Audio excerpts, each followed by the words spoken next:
Сьогодні Ораза Байрам – один з найбільших свят для мусульман. Віряни вітають один одного словами «Ораза Байрам хайрле олсун».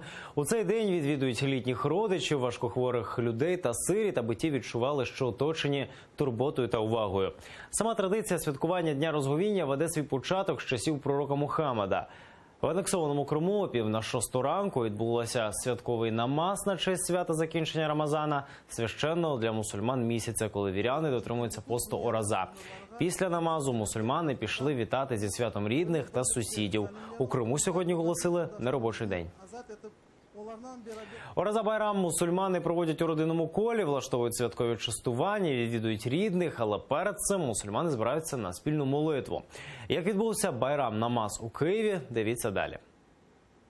Головні урочистості традиційно відбуваються у мечеті. З самого ранку сюди поспішають люди. Всі вони різні за фахом – політики, чиновники, студенти та звичайні робітники.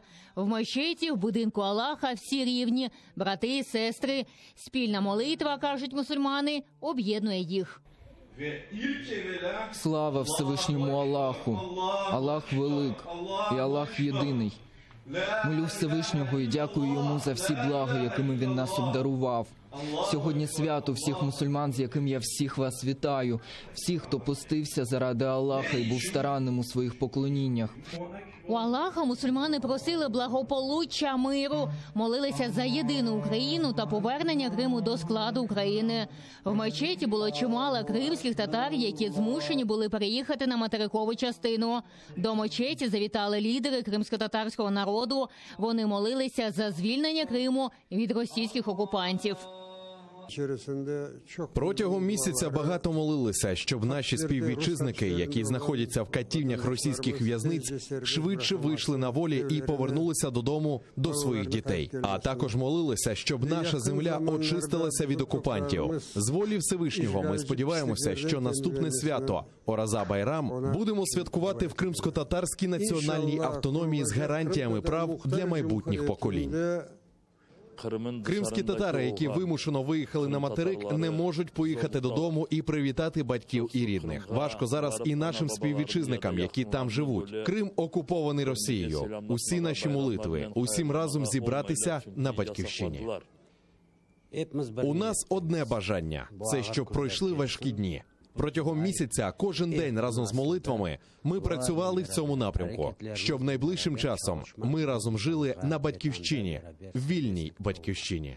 В мечеті чоловіки та жінки моляться окремо. Серед них Мухтерем. Він з Старого Криму вже 5 років працює в Києві. Цьогоріч святкує Ораза Байрам в столиці. Я прийшов помолитися за мир на нашій родині, за мир на нашій землі, нашій країні.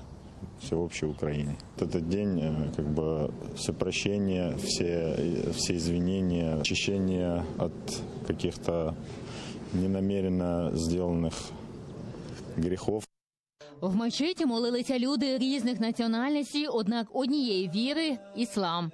Буду Всевышнего Аллаха просить за своих родителей, за своих близких и за себя, чтобы простил мои грехи і всіх мусульман. Я мусульманин і дякую Всевишньому за цю благодать, яку він мені дав. Всевишній захищає мене. Протягом усього життя він висвітлює наш шлях. Я люблю Аллаха і пишаюся своєю релігією. В очікуванні Ораза Байрам діти у цей святковий день їм дарують подарунки. Це просто щасливий день окончання поста. Держала пост? Да. Перший день було сложновато, я не витримала, а всі остальні дні вже можно было легко держать. Рамадан – это месяц для того, чтобы понять, как бедные люди живут, и понять, как они без воды, без еды, чтобы Аллах дал больше награды, чтобы потом попасть в рай. Свято відзначається на честь закінчення поста, священний для мусульман місяць Рамазан, під час якої всі віряни світлий час доби утримувалися від їжі, пиття та розваг. Вже після спільної молитви тут у дворі мусульман чекали накриті рясні столи з солодощами.